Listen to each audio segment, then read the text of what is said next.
siendo sinceros, es la primera vez que hay tanta mortalidad en la materia.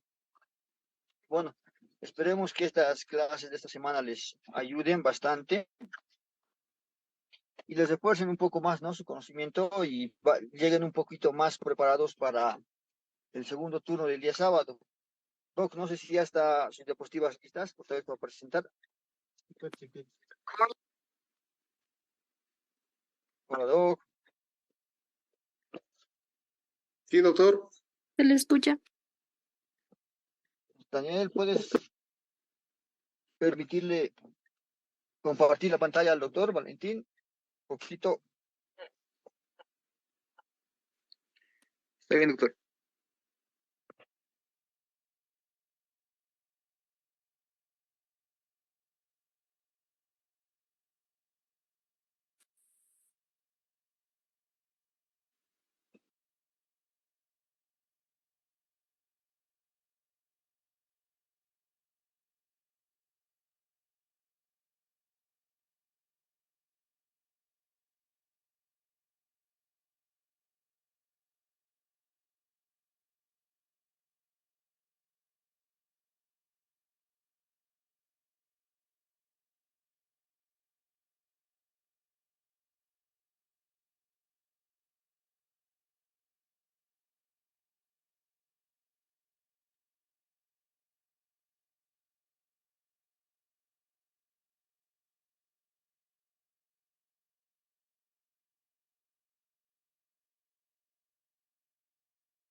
Poquito.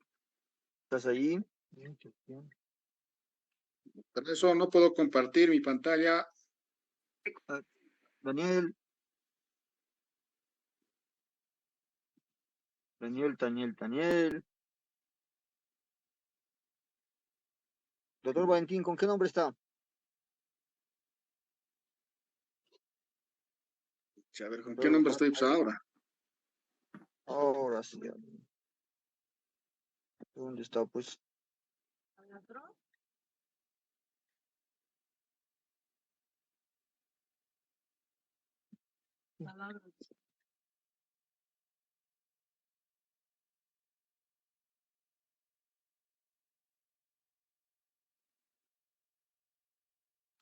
Nada, jefe. Valentina pasa, dice ahí.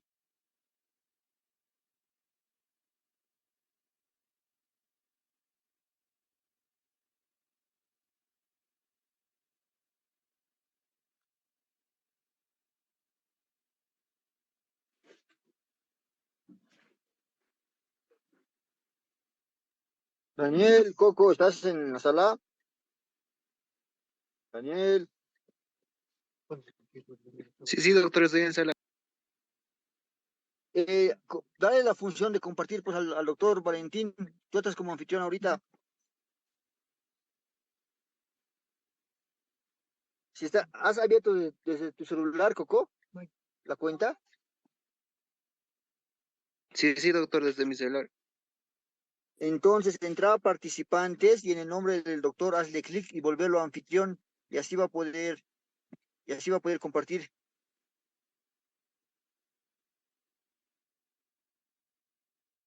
Ya está, doctor.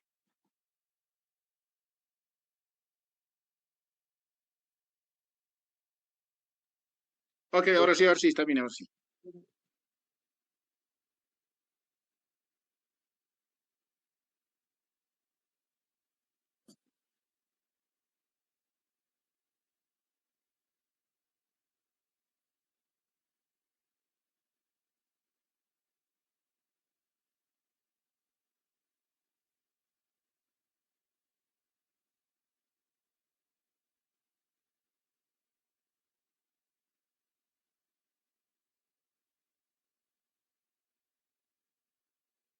Ok, ¿se puede ver la pantalla? Sí, doctor. Sí, doctor. Sí, doctor. Ok, bueno, a ver, buenas noches, estimados estudiantes. Doctor Flores, buenas noches. Bueno, pues, como señalaba el doctor Flores, Se ha tenido una reunión el día de ayer, el día de hoy. De la misma manera, van a disculpar, acabo de llegar del Consejo de Carrera, se acabó hace media horita, y de la misma manera se ha tocado en ahí, ¿no? Obviamente el representante estudiantil Jimmy ha puesto en consideración en el Consejo de que sí se plantee esta posibilidad de, por supuesto, un poco tal vez retrasar la toma del segundo turno en algunas materias y obviamente realizar también la parte de eh, un, un reciclaje o eh, ¿cómo se puede decir? Un reciclaje académico para La obviamente retroalimentación, doctor. o sea, la retroalimentación académica que han solicitado. Entonces yo creo que es importante, ¿no? En función a aquello, de la misma manera, el doctor Flores ha accedido a aquello, viendo bien la estadística que se tiene, ¿no? De estudiantes que lamentablemente, bueno, yo creo que son diferentes circunstancias que seguramente cada uno de ustedes ha ido pasando durante su formación profesional, durante toda esta gestión, ¿no es así? Entonces, ya escapa de nosotros, pero es importante eh, ver este aspecto y con la finalidad, por supuesto, de que nosotros los docentes podamos realizar esta retroalimentación y gustosos de aquello, pues no, doctor Flores, y yo creo que en función de aquello ya podemos iniciar, ¿no es así?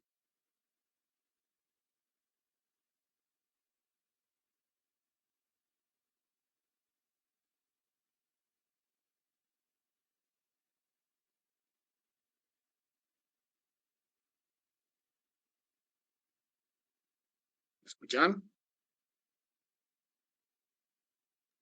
Sí, doctor, te ¿Nos escucho. escucha? Sí, doctor. Ya.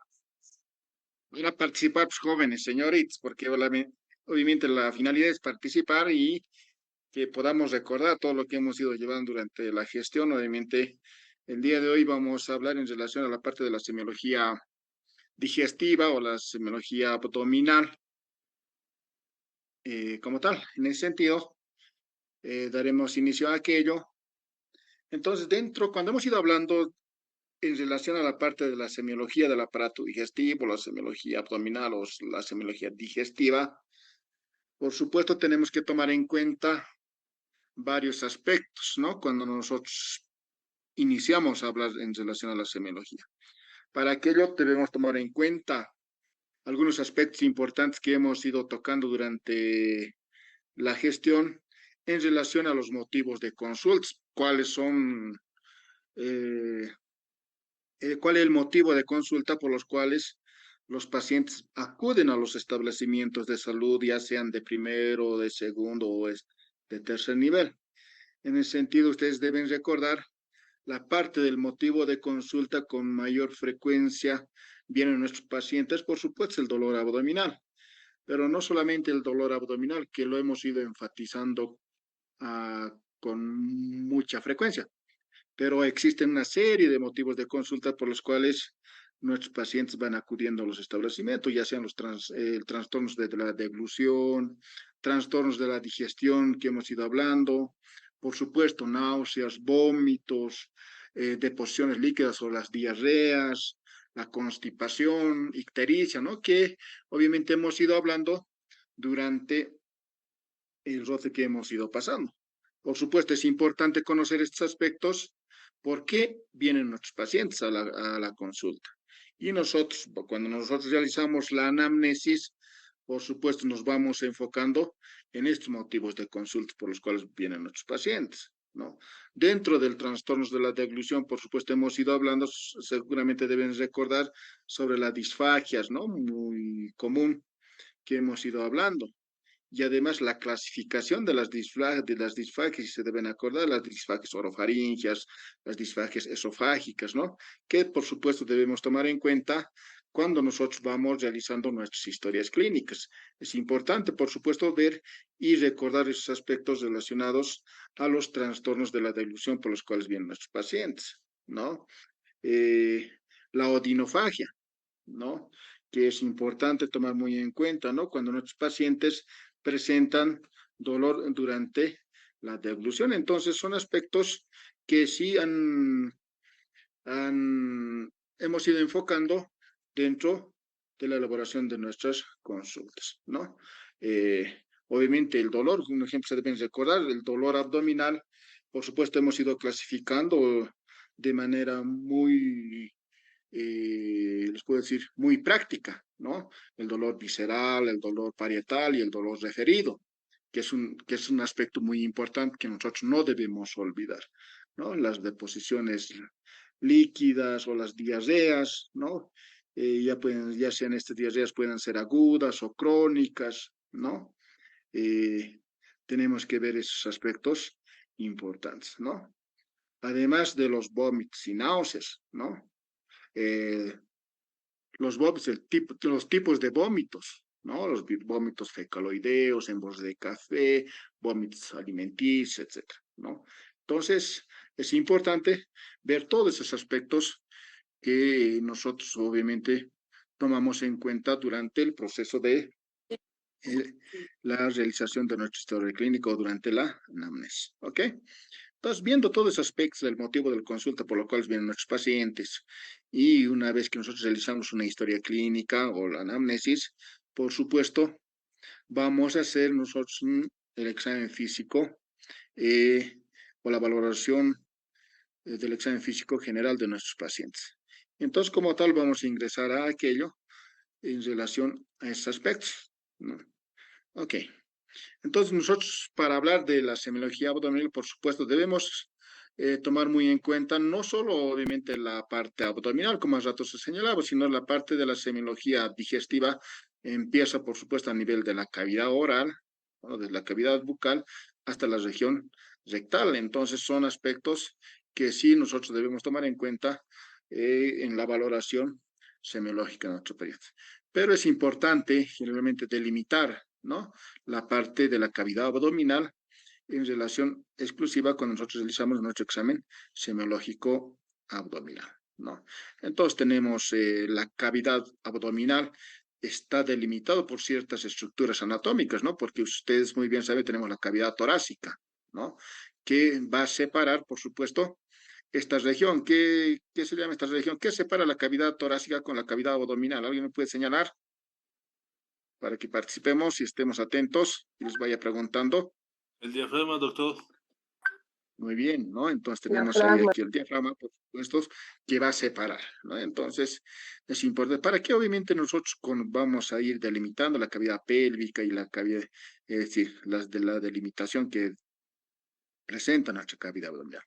Por supuesto, más adelante nosotros vamos a tomar en cuenta varios aspectos importantes relacionados a diferentes estructuras anatómicas, las cuales vamos a delimitar el abdomen, ¿no? En cuadrantes, en 9 cuadrantes o en 4 cuadrantes, como ustedes gusten, ¿no? Hay diferentes bibliografías que van trabajando, pueden dar esas referencias, que puedes dividir el abdomen en 4 cuadrantes o en 9 cuadrantes, que es la más habitual que nosotros vamos usando, ¿no? Dentro de la semiología abdominal. Ok. A ver, ¿qué nos dice aquí? Generalidades de la exploración del abdomen. Por supuesto, cuando nosotros vamos valorando a nuestro paciente, debemos tomar ciertos aspectos importantes, ¿no? Contar con nuestro equipo o nuestros instrumentos médicos, por supuesto, para realizar la valoración correspondiente de manera adecuada. Acá nos dice buena iluminación, por supuesto. ¿Por qué buena iluminación? ¿Por qué? Porque, por supuesto, puede haber alteraciones en la coloración de la piel, lo que les decía, ¿no? Un motivo de la consulta puede haber una ictericia, por supuesto, por una patología hepática, ya sea un ejemplo.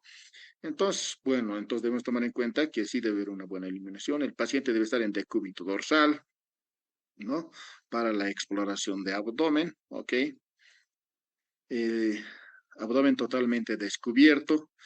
Un punto muy importante, jóvenes, y yo les decía también, debemos tener mucho cuidado, obviamente, cuando nosotros valoramos o realizamos la exploración, debemos tener siempre informar al paciente y a los familiares cuál procedimiento a realizar, ¿no? Y peor si son damas, ¿no?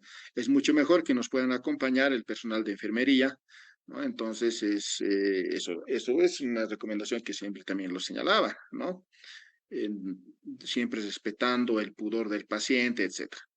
Bueno, entonces, como dice aquí, el abdomen debe estar totalmente descubierto, ¿no? Siempre respetando el pudor del paciente. Ok. El paciente debe estar cómodo, relajado, obviamente no debe estar tenso, ¿no?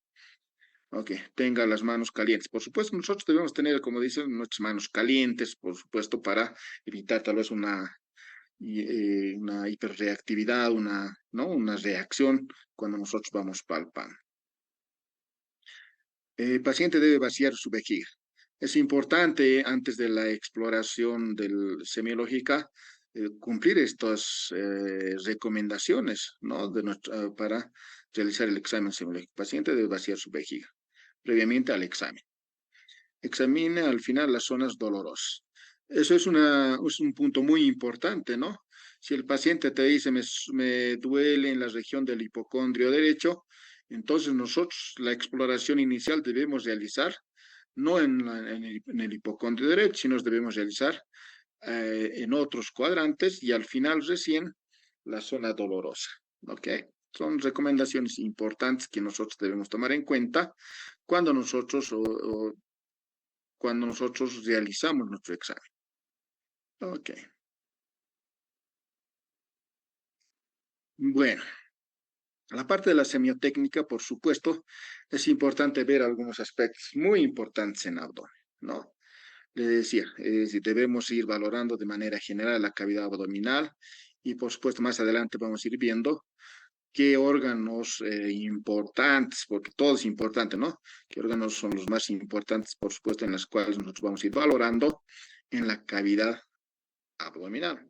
Y además, por supuesto, y también muchos autores señalan, el examen semiológico abdominal completo obviamente debía terminar o acabar con el examen rectal o con el tacto rectal, ¿no? Seguramente de la misma manera han revisado, han debido leer esa parte, ¿no?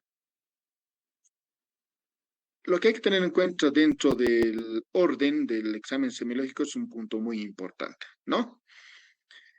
Nosotros muy bien sabemos en la parte cardiológica torácica empieza la inspección, palpación, percusión y auscultación, ¿no? Y entonces, cuando nosotros hablamos de abdomen para realizar nuestro examen, por supuesto nosotros vamos a observar en relación a la inspección. Como segundo paso es importante tomar muy en cuenta este aspecto que es la auscultación, posteriormente la palpación, ya sea la palpación superficial o profunda, que son aspectos importantes, y por último la percusión. Puedes realizar como tercer paso la percusión o palpación, eso no te va a alterar en el proceso de la valoración, pero sí es importante como segundo paso la auscultación, ¿no? ¿Por qué realizamos la auscultación como segundo paso, muchachos? Porque se pueden alterar los ruidos hidroaéreos. Podemos alterar, ¿no? Muy bien, los ruidos hidroaéreos o lo que queremos buscar, ¿no? Durante la auscultación. Ok, muy bien. Estamos de acuerdo. Aquí mismo. Entonces, es importante, ¿no? Lo que les señalaba hace un momentito, ver el abdomen o delimitar el abdomen, ¿no? Ya sea en los 9 cuadrantes o los 4 cuadrantes, ¿no? Según la escuela francesa o la escuela anglosajana, ¿no? Que van realizando el examen semiológico en la delimitación de estos 4 cuadrantes y los 9 cuadrantes que nosotros hemos ido pasando. Y es un punto muy importante, ¿no? Cuando alguna vez se les preguntaba, delimítamelos los 9 cuadrantes, cuáles son las áreas o los puntos anatómicos para delimitar estos nuevos cuadrantes, son líneas imaginarias, pues, ¿no? Tenemos las líneas medioclaviculares, ¿no? Después tenemos las líneas subcostal y las líneas a nivel de las espinas ilíacas antero-superiores, ¿no? Las cuales van a dividir a los 9 cuadrantes. ¿Cuál es la finalidad, muchachos, de dividir la finalidad de dividir en los nueve cuadrantes, o la división topográfica, es para, por supuesto, determinar determinar la ubicación de de las diferentes estructuras anatómicas o órganos que se encuentran en los nueve cuadrantes, ¿no? Y nos facilita aquello, obviamente, la exploración de esos órganos en estos cuadrantes, ¿no? Ya sea en los hipocondrios, ya sea en en los flancos o las fosas, ¿no? Tanto derecho, izquierdo, o en epigastrio, mesogastrio y hipogastrio. Muy bien. Ya ustedes conocen muy bien, ya dominan la parte anatómica, esto no vamos a ir revisando en el hipocondrio derecho qué órganos se encuentran, epigástritos, porque obviamente esto ustedes ya han ido pasando también en anatomía, pero es importante tomar en cuenta estos aspectos, ¿no? La finalidad, qué órganos se encuentran en el hipocondrio derecho, como por ejemplo aquí nos dicen, ¿no? El hígado, el lóbulo derecho, el colon, riñón derecho, pelvis renal, uretra inicial, entonces la glándula suprarrenal derecha, entonces es importante ver estos aspectos. De la misma manera, aquí nos van hablando los diferentes órganos que se encuentran en los nueve cuadrantes, ya se llaman los cuatro cuadrantes. Muy bien. Una vez que nosotros hemos ido delimitando o dividiendo en nueve cuadrantes, nosotros vamos observando. Entonces, cuando nosotros vamos observando o vamos realizando nuestro examen, vamos a ir hablando de la inspección. La inspección en abdomen puede ser una inspección estática como también una inspección dinámica, ¿no es así? Entonces, ¿cuál es la finalidad de observar el abdomen? Yo voy a ir observando varios aspectos, ¿no? Voy a ir observando el tipo de abdomen o la forma de abdomen que presentan los pacientes, alteraciones vasculares que pueda presentar el paciente, cambios de coloración que pueda presentar a nivel del abdomen. ¿Qué más voy a observar? Cicatrices, etcétera, ¿no? Entonces, son aspectos importantes que nosotros tenemos que ir observando. A la pilificación, puede ver estrías a nivel abdominal. Entonces, nosotros observar. Todavía no estamos tocando al paciente, sino estamos observando. Entonces, vamos observando, ¿no? La observación estática y la observación dinámica, los movimientos abdominales, ¿no? Que también podemos ir observando, ¿ok? Entonces, aquí en los pacientes de cúbito dorsal, por supuesto, ya hace rato habíamos señalado la posición que debe estar el paciente para nuestra valoración. Entonces, la estática. Entonces, nos permite observar qué decía, ¿no? Aquí la morfología, la forma del abdomen. La simetría, por supuesto, ¿no? El tamaño. La cicatriz umbilical, si está vertido o invertido, si está central. La línea alba, ¿no? Si está desviada o no está desviada. Entonces, vamos observando en nuestros pacientes. ¿Ok? Podemos observar prominencias, eminencias, depresiones. Las depresiones generalmente pueden ser en palpación, pero podemos ir observando, ¿no? El estado de la superficie de la piel, como dice acá, ¿no? Se observan las condiciones de la piel, el sistema piloso, lo que hace rato les había señalado, cicatrices, estrías, circulaciones colaterales, ¿ok? Y la parte dinámica, movimientos pueden ser respiratorios, movimientos circulatorios, puede ver, ¿no? Digestivos o fetales, ¿no? En las gestantes, movimientos. Entonces vamos observando todos esos aspectos cuando nosotros vamos a hablar. Entonces, importante, ¿cuáles son los aspectos? ¿Cuál es la finalidad de la valoración en una inspección, ¿no? ¿Qué aspectos tomamos en cuenta dentro de la semiología? ¿Ok? Tomar muy en cuenta estos aspectos. Inspección. La edad, relación peso-talla, constitución del cuerpo, atleta, bueno. Hoy vamos a ir viendo, ¿no? De acuerdo a los hábitos que tiene el paciente, ¿no? Si por supuesto, si es atlético, obviamente va a tener un cuerpo atlético. Si es un paciente sedentario, obviamente va a tener posiblemente tal vez un abdomen en delantal, etcétera, ¿no? Son aspectos que nosotros debemos tomar en cuenta. O por alteraciones como tumores, puede haber pacientes que pueden tener una distensión abdominal, ya sea por una masa tumoral, eh, por una CIT, un meteorismo, como dice acá. Bueno, entonces son aspectos que hay que tomar muy en cuenta, ¿no? Este abdomen parece el abdomen del doctor Flores, creo, ¿no? Forma y volumen, dice acá.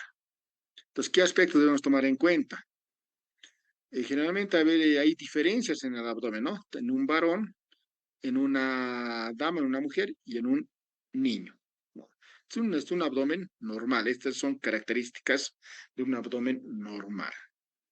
De un adulto, dice, debe ser cilíndrico, ligeramente aplastado en sentido antero-posterior.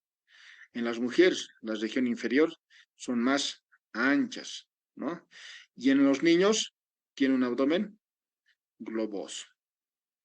¿Estamos de acuerdo? Sí, doctor. Doctor, Sí, doctor. Ok, muy bien, están despiertos, muy bien.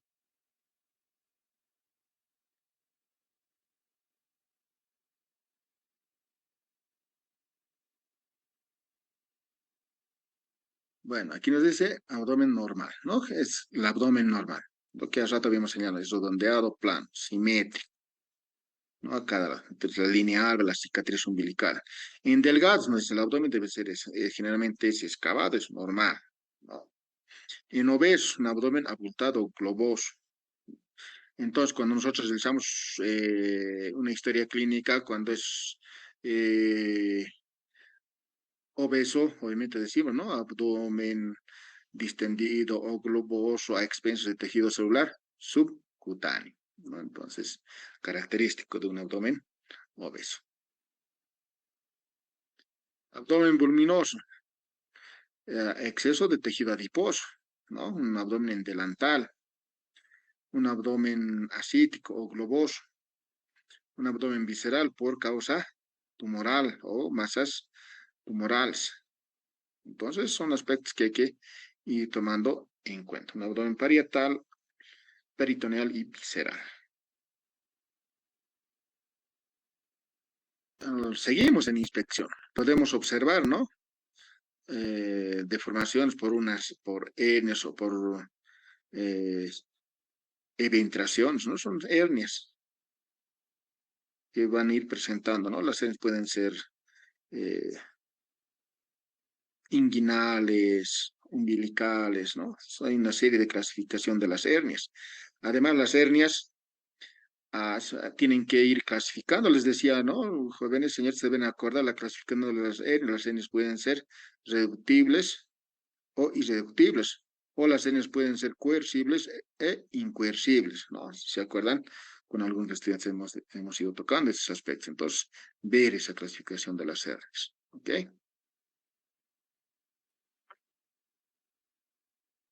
Entonces, acá tenemos un abdomen globoso, ¿no? Muy característico. Un paciente con una ascites, un ejemplo, posiblemente. Tipos de abdomen, ¿no? Hay un abdomen excavado, abdomen en tabla, abdomen batrácico, ahí está, ¿no? El abdomen batrácico. Una serie de abdómenes que ustedes tienen que tomar en cuenta, ¿no? Abdomen en batea, ok, muy bien. Son características, ¿no? Que podemos ir observando en algunas ocasiones, ¿ok? Muy bien. Las cicatrices. Las cicatrices pueden ser, obviamente, por algunas intervenciones quirúrgicas que posiblemente hayan recibido nuestros pacientes o alguna lesión, ¿no? Una herida punzocortante, etcétera, ¿no? Entonces, no solamente por intervenciones quirúrgicas, nos puede haber cicatriz, que por supuesto debemos observar igual, ¿no? En qué región se encuentra la cicatriz, podemos ir señalando encontramos en hipocondrio derecho una cicatriz de aproximadamente, no sé, de 0.5 milímetros por o 5 centímetros de diámetro, eh, plana o de aspecto queloide, etc. Vamos describiendo las cicatrices. Alteraciones vasculares, ¿no? Hay muchos de los pacientes que pueden presentar alteraciones vasculares, ¿no? O en este caso, las circulaciones colaterales y la circulación. ¿Qué circulación es esta, muchachos? Extrínseca. Cabeza de metro. Circulación en cabeza de medusa. Ok, muy bien.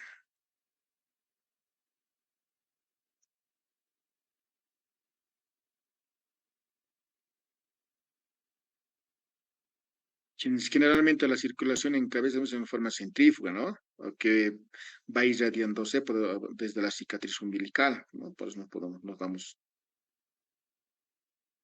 es un punto de referencia. Ok. Tenemos aquí una circulación en cabeza de medusa, la circulación colateral, ¿no? Muy bien. Seguimos en la parte de la inspección. El ombligo, lo que les decía, ¿no? Es importante, ¿no? Observar la cicatriz umbilical, si está central, ¿no? O si está desplazada, está invertido o evertido, ¿no? Entonces son aspectos importantes que debemos tomar en cuenta, ¿no? En una CITS, un ejemplo, se denomina el signo de Taylor, ¿no? La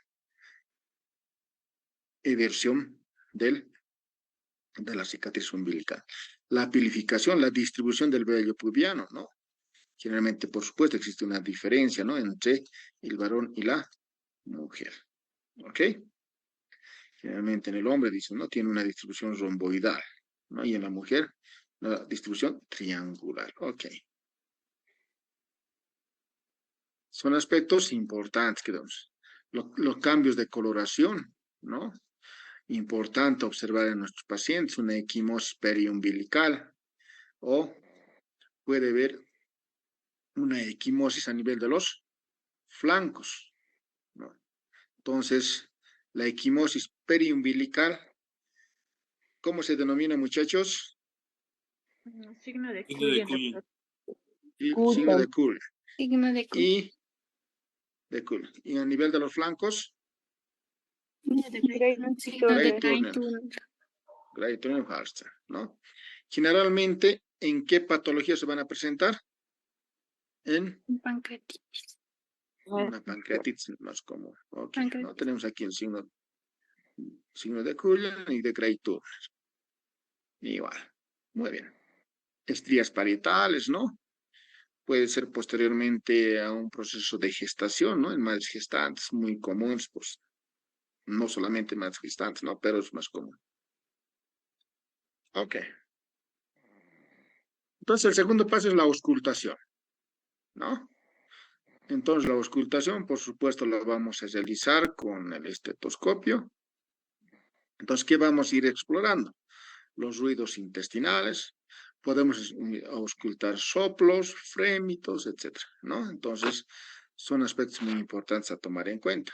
La auscultación puede haber alteraciones, sí, pueden estar aumentadas o disminuidas, ¿no? Pueden ser hiperactivas o hipoactivas, ¿ok? Entonces, cuando están aumentadas los ruidos hidroaéreos en alteraciones, como dice acá, en un síndrome diarreico, ¿no? Pueden estar aumentadas. En un hilo paralítico, ausencia de la actividad intestinal, es decir, una disminución hasta ausencia. En un vólvulo, les decía, a un inicio existe los ruidos hidroaéreos de lucha, que generalmente a un inicio están aumentados y después van disminuyendo, ¿no?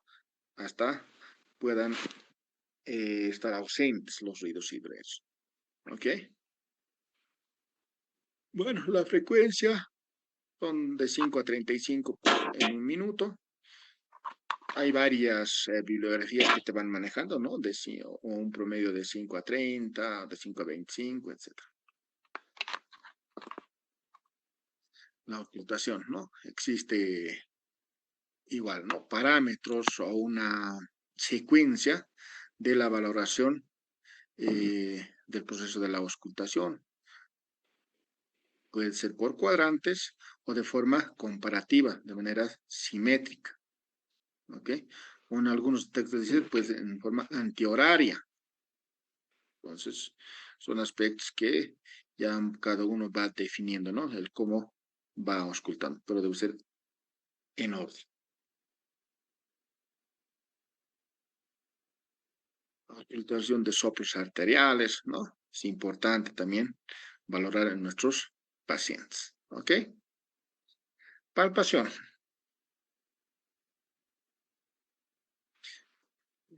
El paciente debe estar cómodo, tranquilo, ¿no? Relajado, en posición en decúbito dorsal, por supuesto, ¿no? Excepto para maniobras específicas. Claro que sí.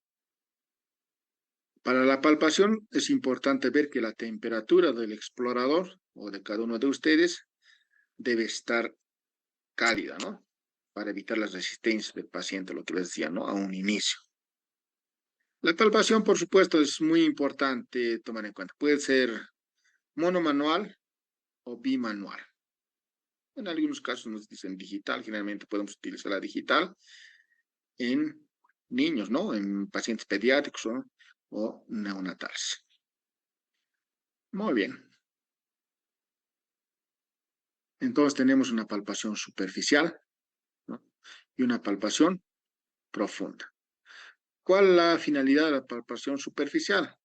Por supuesto, verificar o valorar la temperatura corporal, si el paciente presenta una hipersensibilidad, ¿no? Entonces son aspectos de tomar muy en cuenta en el proceso de la valoración. La palpación profunda ya nos permite, por supuesto, valorar tal vez puntos dolorosos, algunas masas que pueda presentar nuestros pacientes.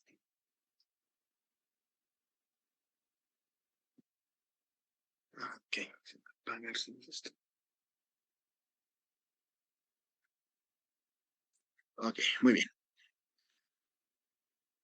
Bueno, con la palpación, ¿no? Generalmente vamos a ir buscando posiblemente, ¿no? Algunas depresiones, hundimientos o puntos dolorosos, etcétera, ¿no? Es importante tomar muy en cuenta durante la palpación.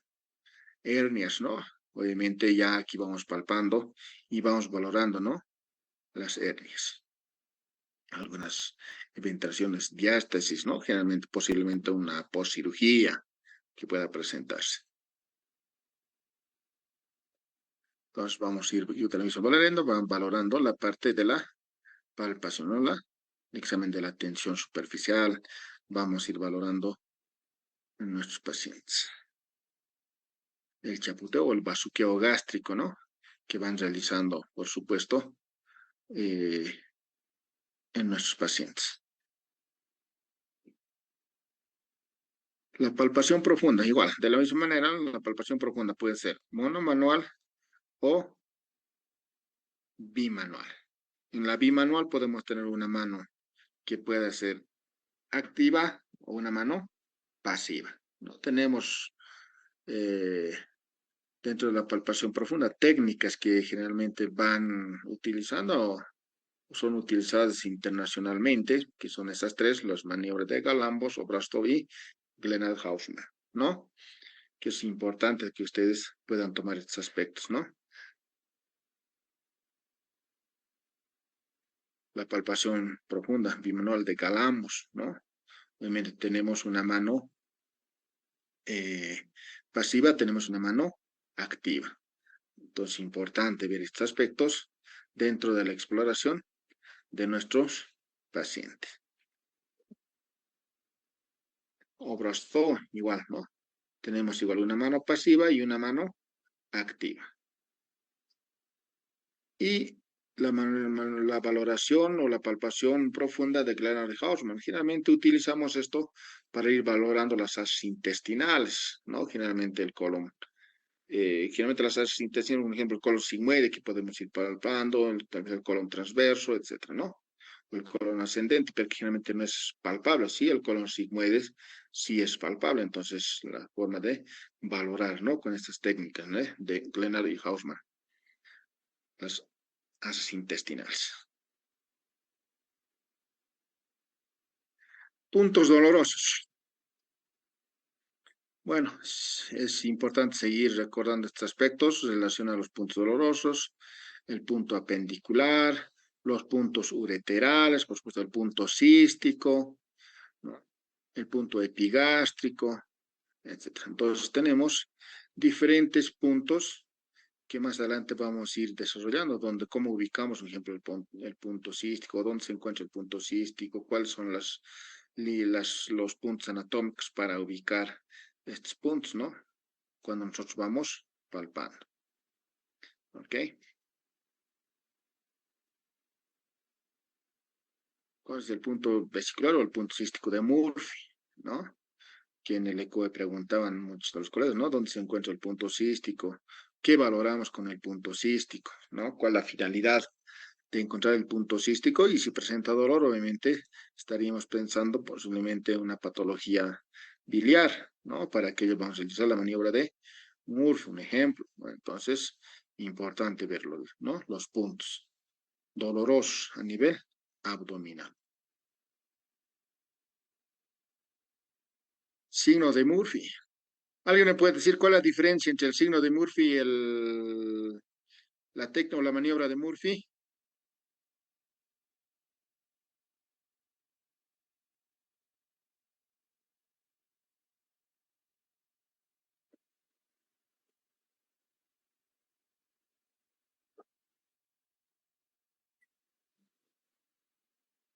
¿Nadie? A ver, yo voy a buscar a quién, a ver.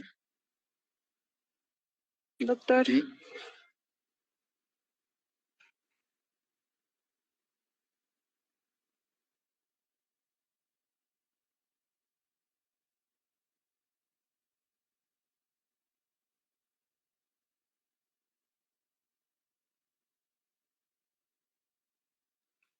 La maniobra es la técnica y el signo va a ser la respuesta.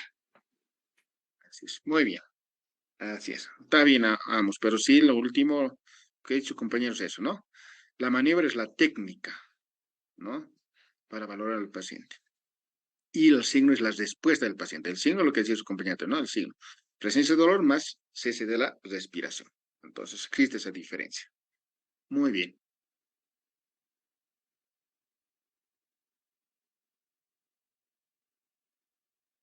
Vamos aquí valorando, ¿no? El punto epigástrico es importante ver, ¿no? Dónde se encuentra el punto epigástrico. Son puntos dolorosos de nuestros pacientes. Ahí tenemos el punto epigástrico. En los puntos del punto pancreático o el punto de Chaufar-Rivet, ¿no?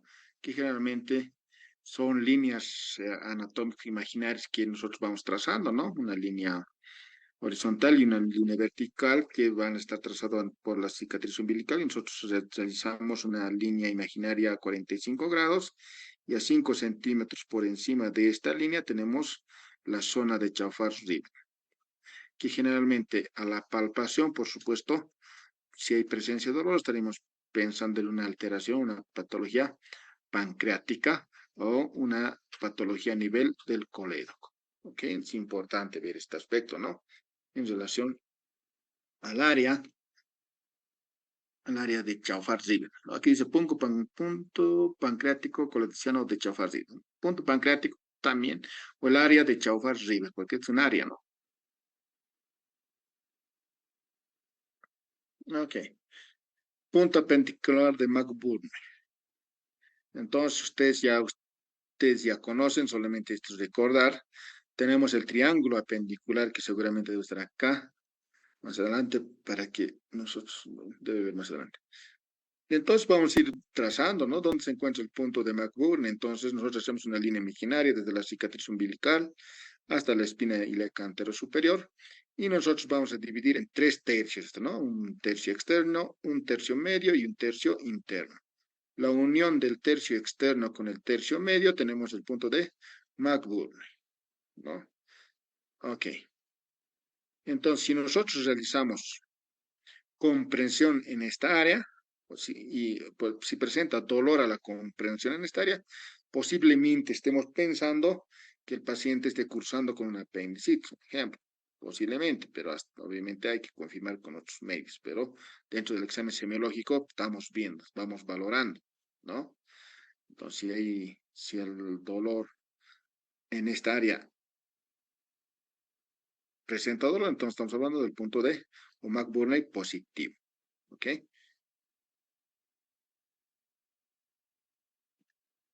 Tenemos aquí el punto de McBurney, obviamente que va a estar en relación con el apéndice. ¿Ok? Tenemos aquí el punto de McBurney similar, que eso habíamos señalado. El punto de Morris.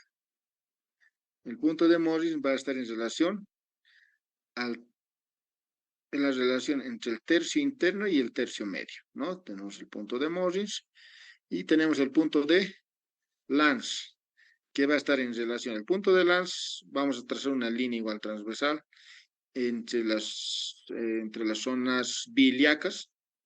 Igual dividimos en un tercio externo, un tercio externo derecho, un tercio medio, un tercio izquierdo, podemos señalar, ¿no? En 3 tercios. Entonces, la unión del tercio externo derecho con el tercio medio, tenemos el punto de Lance, las cuales, por supuesto, más el punto de McBurney, perdón, el punto de McBurney, el punto de Lance, Morris, va a formar el triángulo apendicular. Entonces, aquí tenemos, ¿no? El punto de McBurney, Morris y el punto de Lance. Entonces, estos 3 puntos forman el triángulo apendicular. Muy bien.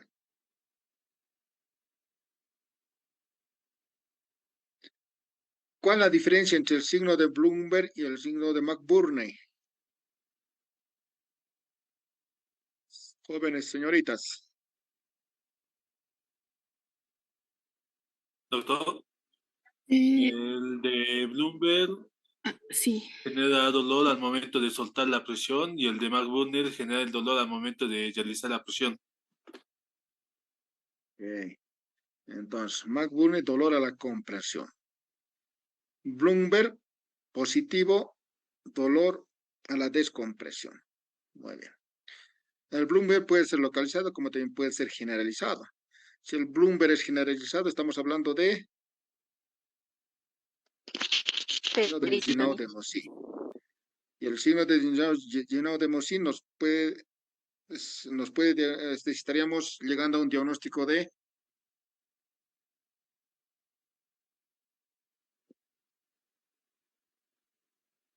una Peritonitis. peritonitis, ¿no? Sí, muy bien.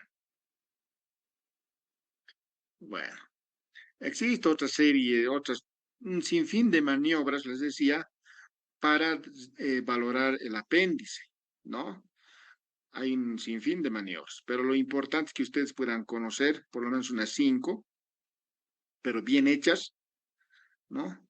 El signo de McBurney, Bloomberg, eh, del signo de obturador, del psoas, la maniobra de Robson, el signo de la tos o del dumping, ¿no? Que al toser presenta dolor, el signo de músculo del psoas, ¿no? Y después tenemos, esto es el signo del psoas, seguimos, y el signo de, esto es Robson, ¿no? El de Robson que siempre vamos preguntando igual, ¿no? Dentro de las evaluaciones que vamos realizando. La maniobra o el signo de Robson es la compresión en fosa ilíaca izquierda, ¿no? Y obviamente por el tránsito de aire va a presentar dolor a nivel de fosa ilíaca derecha, ¿no? Entonces, signo de Robson. Signo de Robson es una respuesta dolorosa en el cuadrante inferior derecho, ¿no? Posterior a la presión en el cuadrante inferior izquierdo, por estímulo total del peritoneo irritado, es decir, por estímulo del peritoneo, obviamente el tránsito, ¿no? Peritoneal. El signo del obturador, que de la misma manera vamos valorando, es una de las maniobras para realizar el diagnóstico de una apendicitis. ¿Ok? Entonces, maniobra igual, ¿no? De Robson. ¿Ok? Muy bien. De la misma manera, la palpación podemos valorar, ¿no? Si existe una hiperestesia cutánea, ¿no? Obviamente, de manera, vamos valorando, haciendo una pinza, ¿no? Entre el dedo índice y el dedo pulgar, o con un objeto.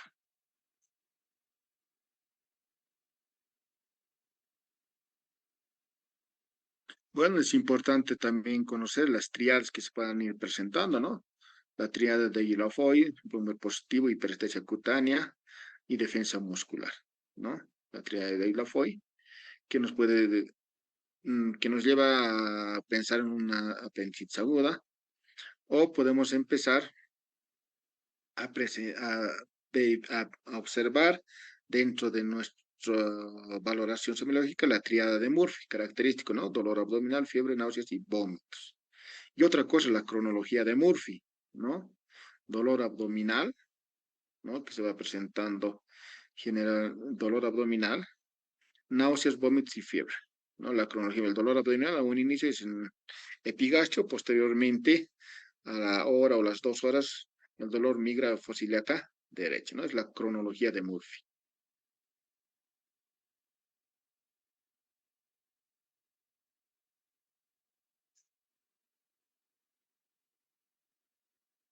Seguimos en puntos dolorosos del abdomen. Tenemos los puntos ureterales, ¿no? Tanto superior, medio e inferior, ¿no? Los superiores van a estar en relación a nivel de la cicatriz umbilical, a nivel pararrectal. Y los medios que van a estar en relación a las espinas bilíacas, igual pararrectal. Y los puntos ureterales inferiores que se van valorando a través del tacto rectal o el tacto vaginal. ¿Ok? Aquí tenemos, ¿no? El punto uretero superior, medio e inferior. Bueno, palpación del colon, el ciego que les decía, ¿no? Podemos utilizar la maniobra de Glenard, Hausmann o Galambos. Generalmente de Hausmann Glenard, ¿no? Que vamos utilizando para valorar la parte de las asas intestinales, ya sea, ¿no? El colon ascendente, el descendente, ¿no? El ciego, etc. Muy bien. Les decía, ¿no?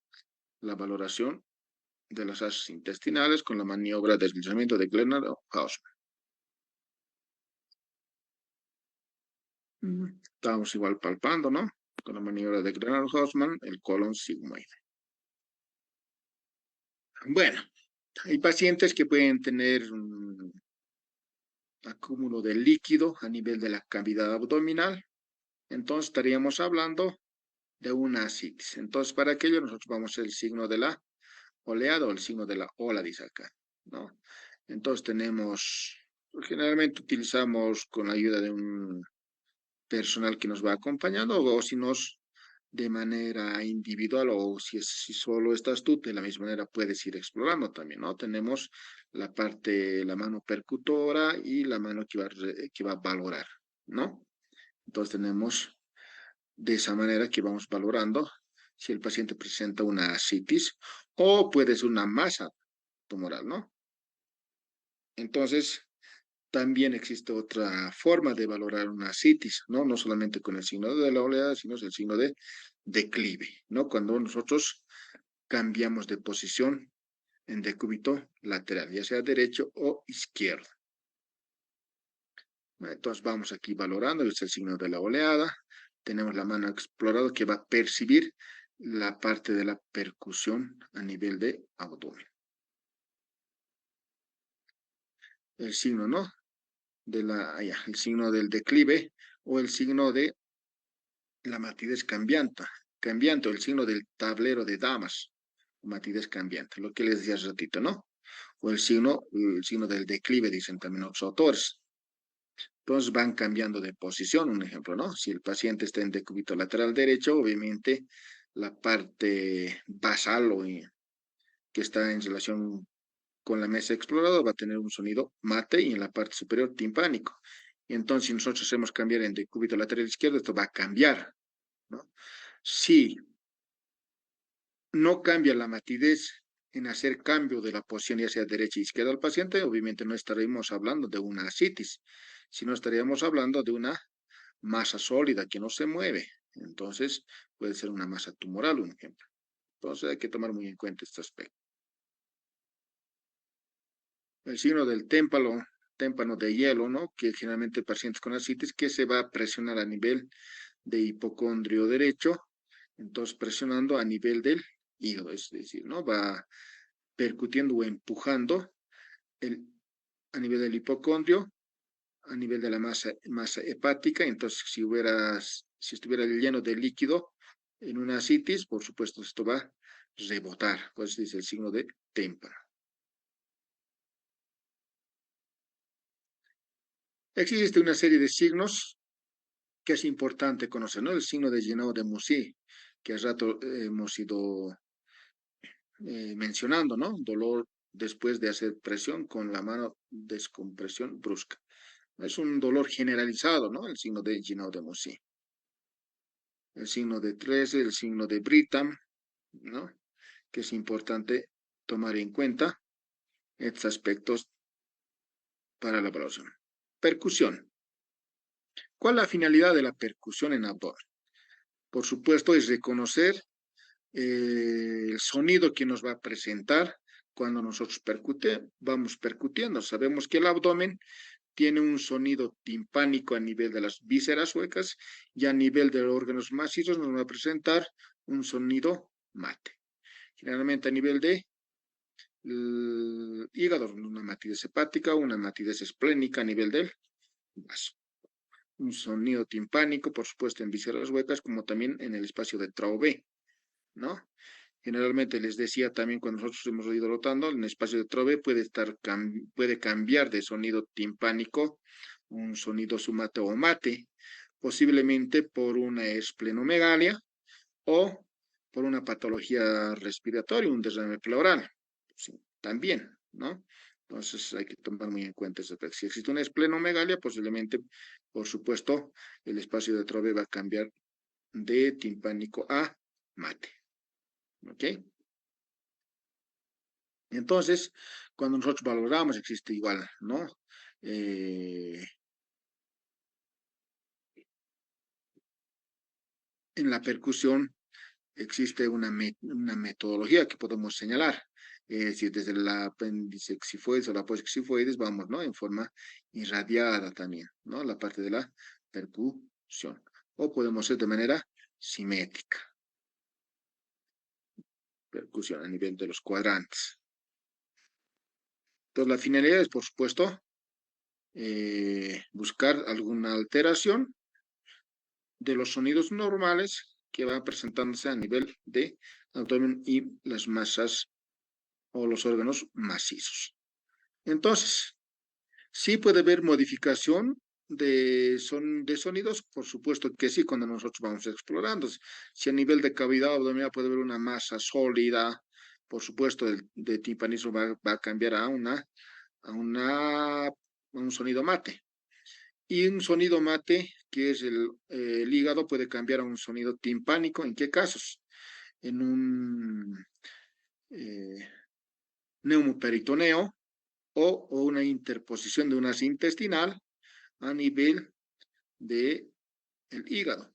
Entonces, tenemos ahí los dos signos, ¿no? El signo de Hobart y el signo de Chilaiditi, que debe estar más adelante, ¿no? Entonces, el signo de Hobart es la presencia de aire o la interposición de aire entre la masa hepática y la cavidad abdominal. Entonces, el sonido va a ser timpánico, ¿no? Signo de Hobart. Y el signo de Chilaiditi es la interposición de una asa intestinal.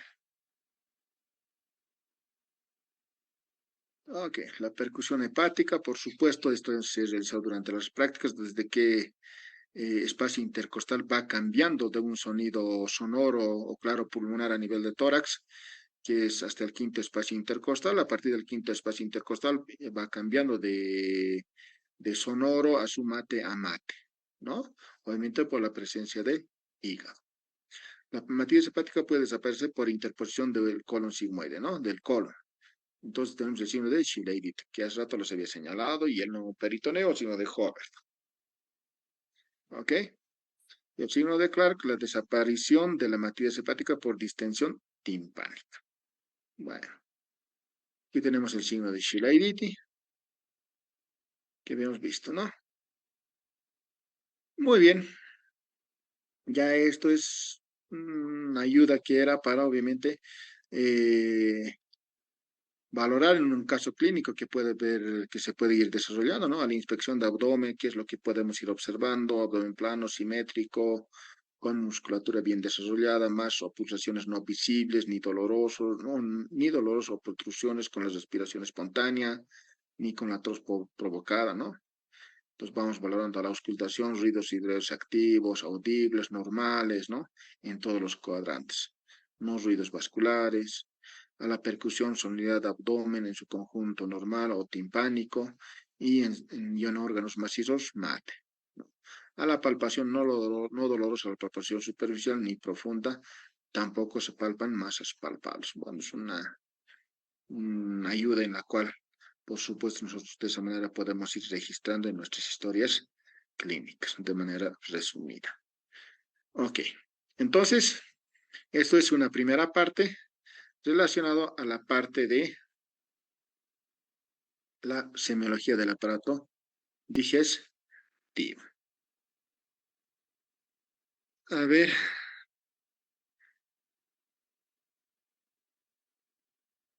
Bueno, seguiremos.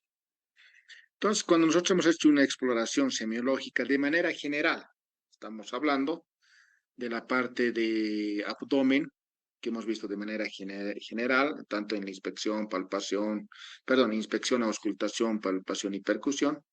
Es importante, por supuesto, entrar a una segunda etapa de la valoración del examen semiológico de órganos, ¿no es así? Y entonces, para eso, de la misma manera, vamos a hacer un pequeño resumen en ese sentido. ¿Se ve la pantalla, muchachos? Jóvenes, señoritas. No, doctor. No, doctor. Doctor. ¿No se ve? No, No se ve, doctor. doctor. Doctor, no se ve. ¿Qué ha pasado? No está saboteando el Daniel, creo.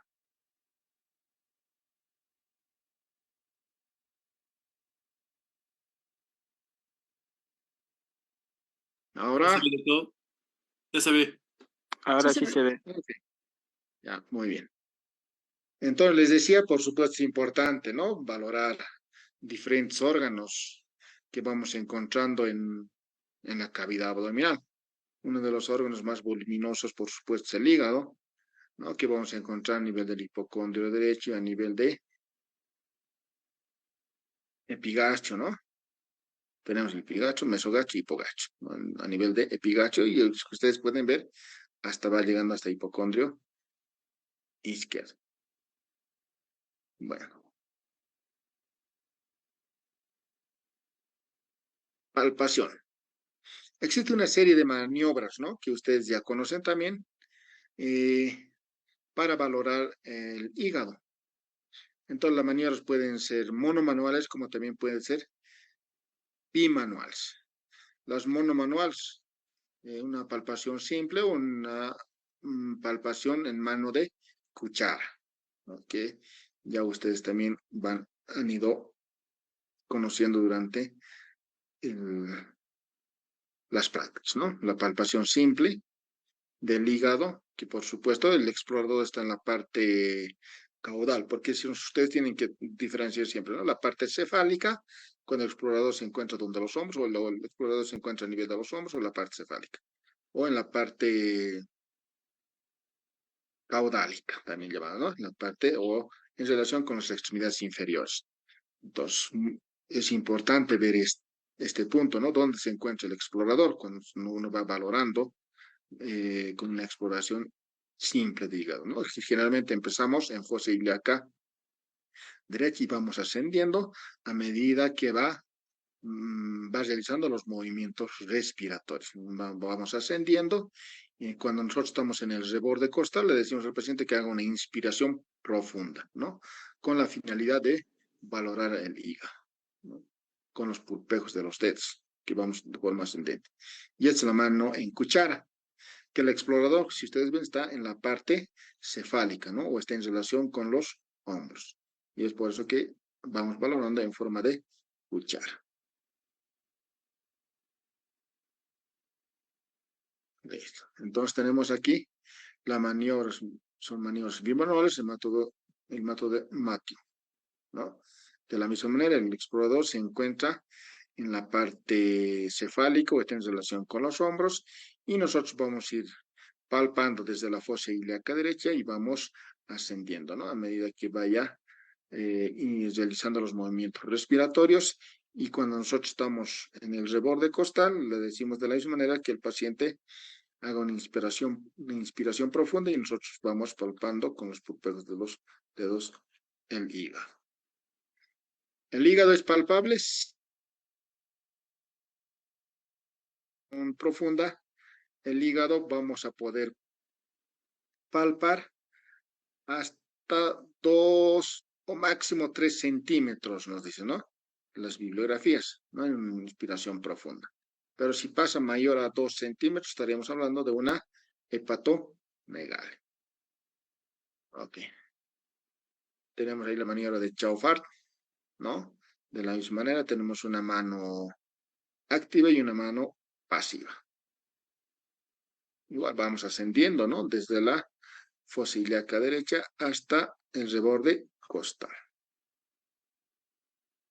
La maniobra de Glenard, que de la misma manera tenemos aquí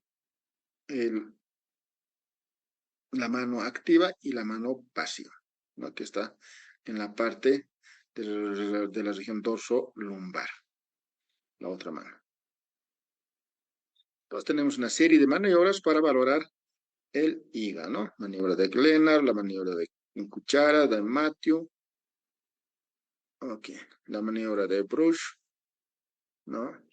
Que esto creo que no está en los textos. Tenemos, ¿no? La interposición de la mano, está el explorador en la parte cefálica. Y debemos tener la maniobra de Smith. Aquí es otra maniobra, por supuesto, el paciente en bipedestación o en sedestación, y el explorador está en la parte posterior, y vamos valorando, ¿no? Vamos abrazando a nivel de la región abdominal y en el reborde subcostal en el hipocondrio derecho. La maniobra de Smith. Entonces, esto nos permite valorar en pacientes generalmente obesos, ¿no? La maniobra de Smith. Bueno, la palpación por empujones. Bueno, esto en pacientes que hace rato habíamos señalado, el paciente de el signo del témpano, ¿no? Bueno, un paciente con ascites. La maniobra de Gilbert es la más conocida igual, ¿no? Que de la misma manera vamos uniendo los pulpejos, no es la interposición de los dedos, sino se va uniendo los pulpejos de los dedos, el dedo índice y el dedo medio, y formando un ángulo de 45 grados. Entonces vamos empezando desde fosa ilíaca derecha y vamos ascendiendo, ¿no? Hasta el reborde subcostal, la maniobra de Gilbert. Es muy diferente la maniobra de Gilbert con la maniobra de Matthew, ¿no? La maniobra de Matthew es la interposición del dedo índice y el dedo medio. Aquí, ¿no? Interposición. Y mientras la maniobra de Gilbert no existe la interposición, sino va juntándose los pulpejos de los dedos y forma un ángulo de 45 grados. Aquí está, ¿no? La maniobra de enganche de Matthew, la interposición de los dedos. Muy bien. ¿Podemos percutir el hígado? Sí, como hace rato les habíamos señalado, cuando hemos hablado a nivel de abdomen, ¿no? A partir del quinto espacio intercostal, entonces vamos a ir percutiendo un sonido Matthew, ¿no? Y puede cambiar de sonido, sí, ¿no? El signo de Hubble y el signo de Shilai. ¿Ok? Entonces, ¿qué vamos a ir valorando durante el proceso de elaboración? La forma, el tamaño, la superficie, ¿no?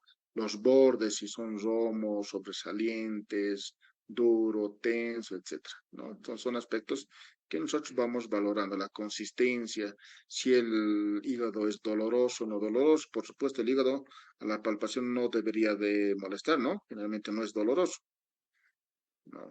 Y cuando va afectando, por supuesto, la cápsula de Gleason, entonces sí vamos o el paciente va a presentar dolor.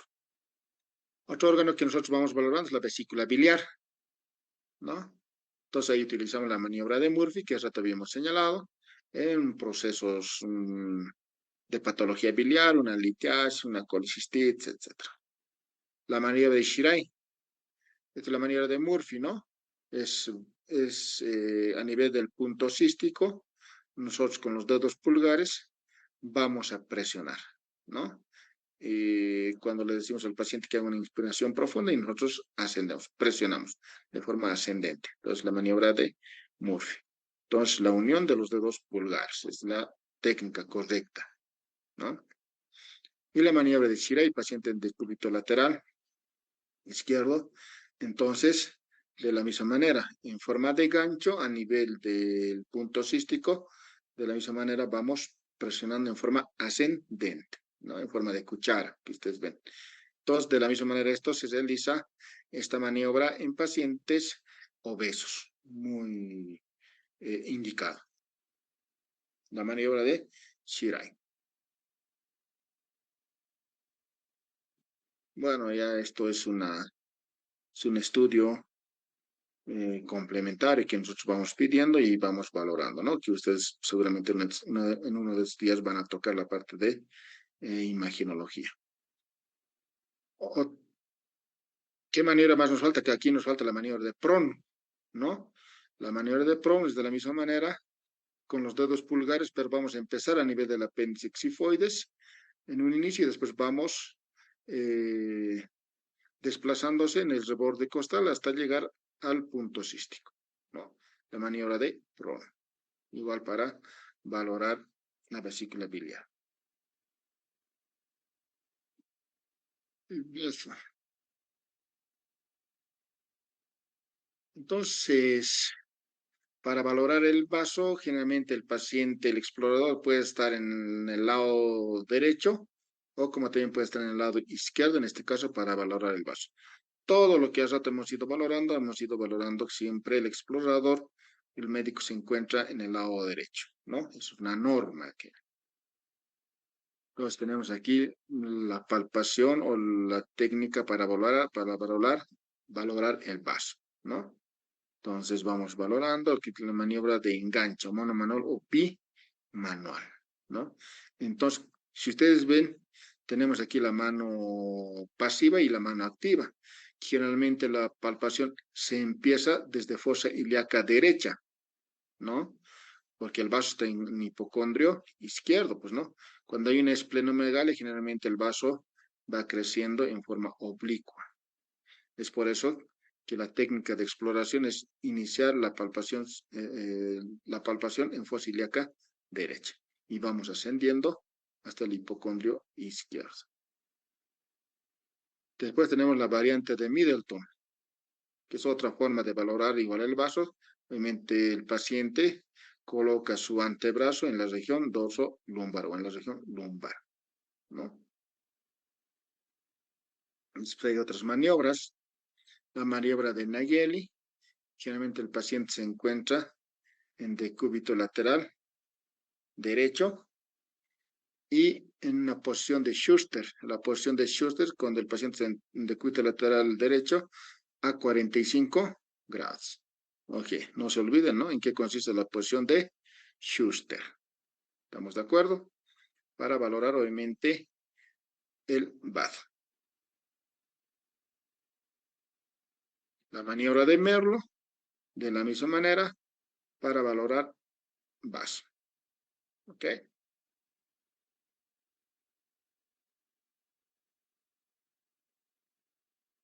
¿Podemos percutir el vaso? Sí, podemos percutir, ¿no? Hace rato les señalaba que generalmente puede hasta ocupar el espacio de Trove en una esplenomegalia. Entonces, el espacio de Trove volverse timpánico a mate o submate, ¿no? Por una esplenomegalia. Entonces, tenemos la posición de Schuster, ¿no? Entonces, ahí vamos a ir valorando, por supuesto, la percusión. ¿Ok?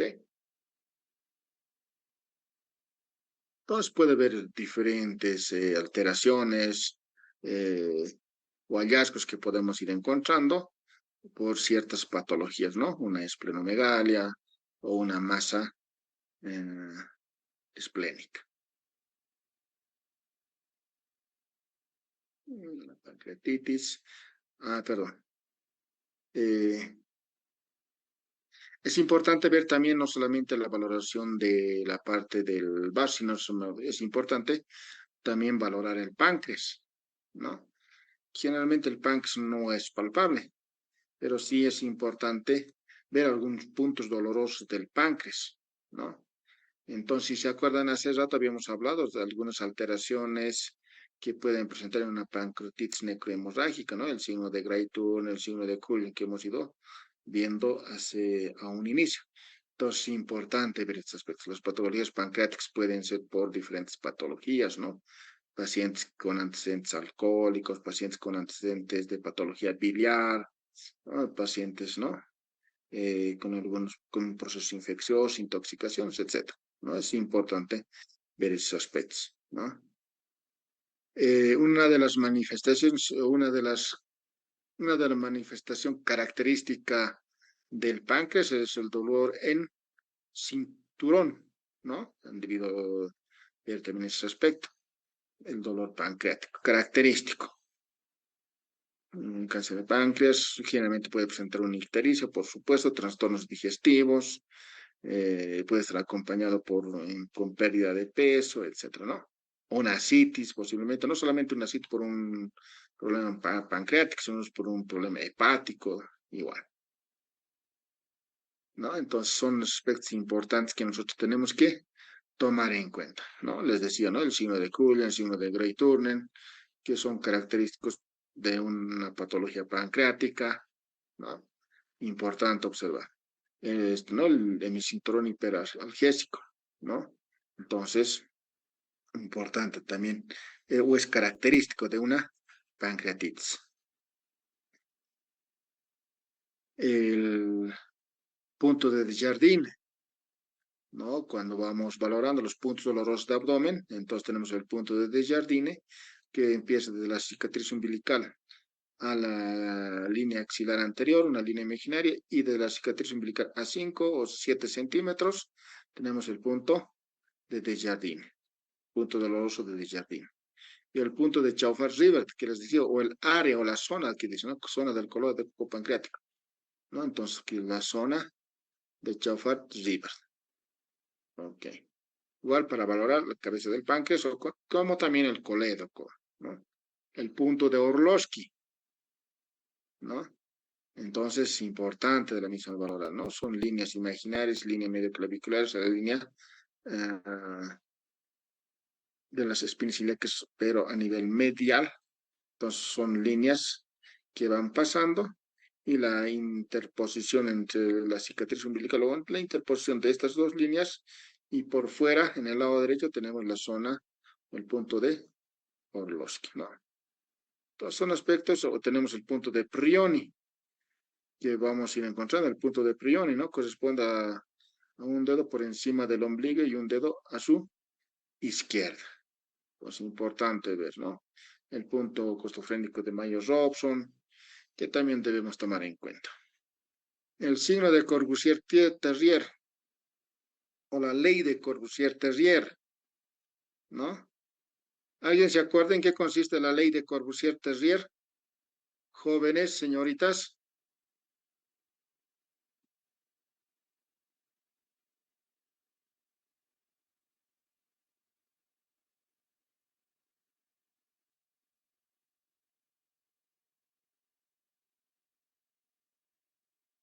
¿Nadie se acuerda?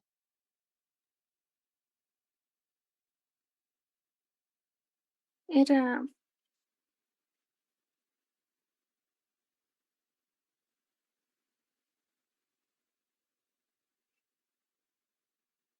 Sí, la ley de Corbusier. Todo paciente, si ustedes van valorando y van explorando, y van a valorar a nivel de hipocondrio derecho, o generalmente van a encontrar una vesícula palpable, no dolorosa y además con presencia de ictericia. Entonces, estaremos frente a un signo de Corbusier-Terrier, o la ley de Corbusier-Terrier, ¿no ve? Que esto nos va a dar posiblemente, o nos da, estaríamos pensando en un cáncer de la cabeza de páncreas mientras no se demuestre lo contrario, ¿no ves? ¿Se acuerdan? La ley de Corbusier-Terrier. Ok. Hay algunas técnicas o métodos que van utilizando para valorar el páncreas, ¿no? El método de Grot, y el método de Maillet-Curie, que son las dos técnicas más frecuentes en la parte de la valoración de páncreas. ¿Estamos de acuerdo? ¿Sí, no? Sí, doctor. Doctor. Sí, Ok, doctor. Sí, doctor. bien. Ya acabamos, no se preocupen.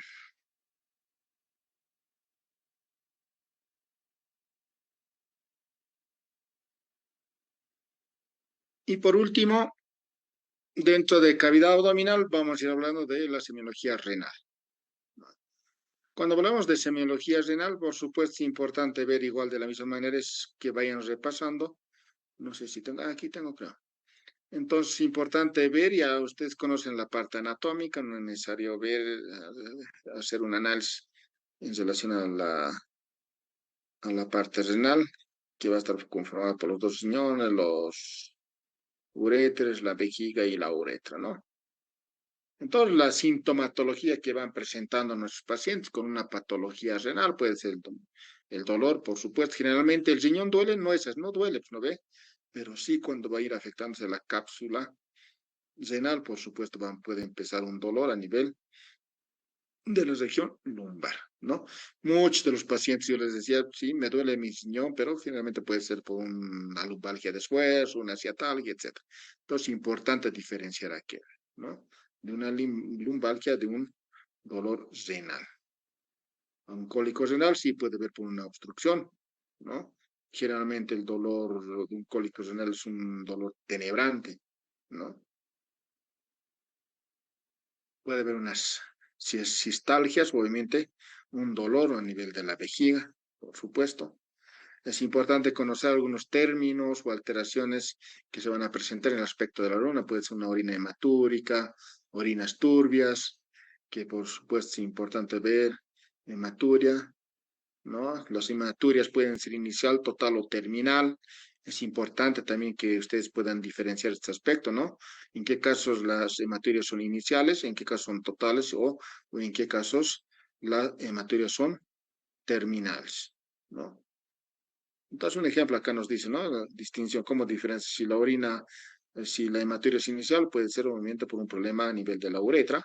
Si es total, una orina generalmente a nivel, una lesión a nivel de la vejiga o vías urinarias altas, o una terminal, cuando la hematuria es terminal, no estaría hablando de una lesión a nivel del cuello de la vejiga o la uretra prostática, un ejemplo, ¿no? Pero es importante tomar en cuenta ese aspecto. Entonces, las hematúricas, las orinas pueden ser dolorosas, por supuesto. Pueden ver presencia de piuria, ¿no? Presencia de pus en las orinas, fosfaturia, okay. Son algunos aspectos, quiluria, presencia de linfa en la orina, ¿no? Fecaluria, por supuesto puede haber una alteración, ¿no? Presencia de heces en la orina, es importante ver. Trastornos de la micción, es importante ustedes que tienen que conocer, ¿no? Cuando existe alteración en la cantidad. Habíamos hablado de poliuria, oliguria, anuria, ¿no ve? Poliuria, es decir, en la cantidad mayor. Lo primero que nosotros debemos conocer acá es la orina que se forma en 24 horas. Hay varias bibliografías, puede estar entre 700 a 1500 o algunos textos deben decir de 700 a 2000 ml en 24 horas, ¿no? Entonces, poliuria estamos hablando mayor a 2000 ml en 24 horas, oliguria menor a 500 ml o menor a 400 ml en 24 horas, anuria menor a 100 ml en 24 horas o la ausencia de orina. Entonces, son definiciones que cada uno, hay diferentes bibliografías que van manejando en la cantidad. En el ritmo, nicturia, opsiuria, ¿no? Forma de emisión frecuente, la poliacuria y la disuria, ¿no? La poliacuria es el aumento de la frecuencia mayor a 5 veces en el día, un ejemplo, ¿no? La nicturia del ritmo de eliminación generalmente es, ¿no? Las eliminaciones son en horas del día con mayor frecuencia que en las noches, ¿ok? Entonces, la poliuria aquí ya hemos ido definiendo, ¿no? Aumento de la cantidad. ¿Ya? Las poliurias pueden ser funcionales y orgánicas, como dice acá, ¿no? ¿Por qué funcionales? ¿Por qué o fisiológicas? Fisiológicas, por supuesto, si uno consume abundante líquido, por supuesto, el consumo de ese líquido tiene que ser eliminado pues, a las 2 horas, ¿no? Entonces, si no es eliminado a las 2 horas, estaríamos hablando ya de otra sintomatología, que es la opsiuria, ¿no? Oliguria, disminución de la cantidad de orina que hemos hablado, anuria de la misma manera. La diuresis normal, dice acá, ¿no? De 700 a 1500 ml en 24 horas. La opsiuria, el retardo de la eliminación del agua incorporada o ingerida, ¿no? Que hace rato les decía. Entonces, las poliurias pueden ser fisiológicas o patológicas. Fisiológicas, cuando consume bastante líquido, entonces va eliminando bastante orina. Pero cuando uno consume líquidos y no es eliminado a las 2 horas, un ejemplo, estamos hablando de opsiuria, ¿no? Anuria, la falta de diuresis o de eliminación de orina. Nicturia, que hace rato habíamos señalado, que es predominio de la diuresis en horas de la noche, ¿no? Nicturia, retención de la orina. Puede haber una incontinencia vesical, disuria, dolor al orinar, ¿no? Poliacuria, habíamos dicho la frecuencia de las micciones que están aumentadas, ¿no? La enuresis, las enuresis pueden ser fisiológicas de la misma manera, o dice aquí funcional y orgánica, hasta los 2, 3 años, que generalmente pueden ser normales, ¿no? En los niños que puedan tener una diuresis durante la noche. Pero mayor a los 3 años ya estamos hablando de una patología orgánica, ¿no? De la enuresis. ¿No? Enuresis, la incontinencia urinaria. Las neumatúricas con presencia de aire puede ser también, ¿no? De la orina. Ok. Síntomas obstructivos, puede haber una urgencia urinaria, una incontinencia por urgencia, tenesmos que puedan presentar nuestros pacientes, goteo postmiccional, entonces, ¿no? Son aspectos importantes que nosotros debemos tomar en cuenta. El edema renal es muy importante tomar muy en cuenta, ¿no? Hay que diferenciar entre un edema cardiológico y un edema renal. ¿Qué vamos a observar en la inspección cuando nosotros hablamos del examen semiológico renal? Por supuesto, tenemos que observar de manera general a nuestros pacientes. Puede ver como hace rato la presencia de edemas, el estado de nutrición, la alteración en la coloración de la piel, ¿no? Fístulas cutáneos, edemas, como nosotros habíamos señalado. Entonces son aspectos importantes que nosotros tenemos que tomar en cuenta cuando nosotros vamos valorando la inspección de nuestros pacientes de manera general. En este caso, con patología respiratoria, ¿no? Una fase renal característico de nuestro paciente, una fase edematosa, etcétera, ¿no? En la palpación, en este caso, el paciente puede estar en decúbito dorsal, en decúbito ventral, como también puede estar en sedestación, a ver, vamos a ver más adelante, ¿no? Puede estar en sedestación o hay una técnica en la cual el paciente va apoyando la rodilla en la silla, ¿no ves? Y entonces vamos a ir valorando en relación a la palpación. Paciente en decúbito dorsal, descansando la cabeza en una almohada, nos decimos que ya. Brazo exterior, el médico se coloca al lado del riñón que nosotros vamos a explorar. Entonces vamos explorando la temperatura, la hidratación, la masa y su tamaño y forma, ¿no? Por supuesto, la forma del riñón, si es dura o blanda, si es dolorosa o no dolorosa, cómo son sus bordes, ¿no? Si son regulares, mal definidos, etc. Si se desplaza o no se desplaza, ¿no? Si el riñón es poliquístico, etc. ¿no? Maniobras de palpación, puntos renales y puntos uretrales. Entonces, vamos a ir viendo este aspecto. Tenemos diferentes técnicas o métodos de palpación, ¿no? La palpación profunda. El método de Guyon, Glenard, Goelet, Israel, Montenegro y el peloteo renal.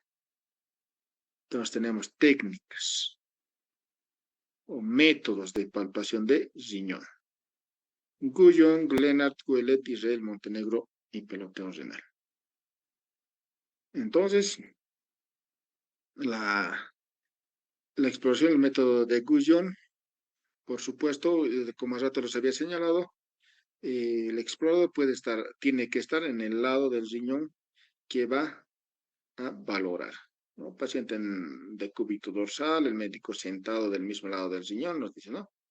Coloca una mano en la región lumbar del examinador, su mano izquierda se trata de palpar el riñón derecho con los dedos a 5 o 6 centímetros de línea media, ¿no?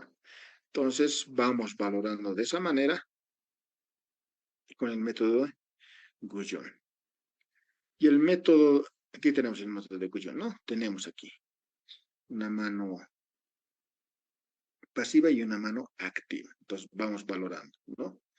En la región dorsolumbar, con el dedo índice medio vamos empujando hacia la parte anterior del abdomen. Entonces con los pulpejos de los dedos vamos para la maniobra de Glenard. Es importante tomar en cuenta. Aquí tiene 3 tiempos. Un tiempo de acecho, captura y escape. ¿Ok? Aquí es el dedo explorador que tiene una forma de pinza que vamos formando entre el dedo pulgar y el dedo índice y el dedo medio. Entonces, le decimos que al paciente que haga una inspiración profunda y nosotros ahí vamos a valorar esos 3 tiempos, ¿no? Tiempo de acecho, captura y escape. ¿Ok? El método de Goylet. Igual vamos valorando el paciente aquí, si se acuerdan, les decía que el paciente no en toda la exploración está en decúbito dorsal, sino acá está en bipedestación, pero está apoyado sobre una silla. Entonces el explorador se encuentra en la región anterior, es decir, frente al paciente. Entonces vamos valorando con el método de Goylet. ¿Ok? Entonces el examinador dice, se encuentra parado sobre el miembro inferior, contrario al lado que se va a palpar, y el otro miembro descansa flexionado sobre la silla, ¿no? Está flexionando sobre la silla. Es un procedimiento bimanual, ¿no? Una mano sobre la región lumbar y la otra mano sobre el abdomen, a nivel de hipocondrio derecho, ¿no? O a nivel hipocondrio derecho, o estamos en hipocondrio en flanco, ¿no? A nivel, perdón, en flanco, de hecho. Entonces vamos valorando. Aquí tenemos igual el método de Goylet. El método de Israel, el paciente en decúbito. A ver.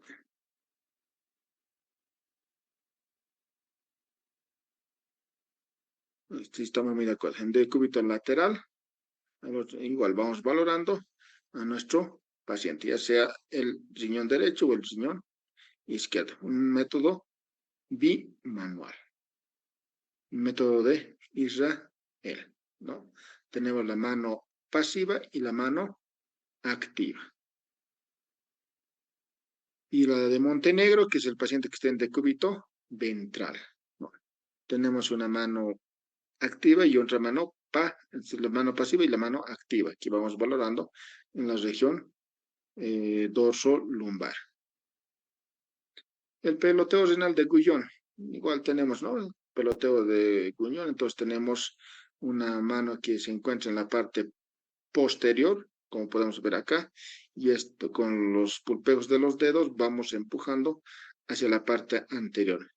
Y la mano exploradora, en este caso la mano derecha, va valorando con los pulpejos de los dedos. Entonces tenemos ahí el peloteo renal, ya sea derecho, como también podemos hacer del lado izquierdo. Y los puntos ureterales que ya habíamos visto con ustedes, o los puntos renales dolorosos, ¿no? Tanto anteriores y posteriores que se van clasificando, ¿no? El punto lateral, el punto suprapúbico lateral del pasteo, y tenemos los puntos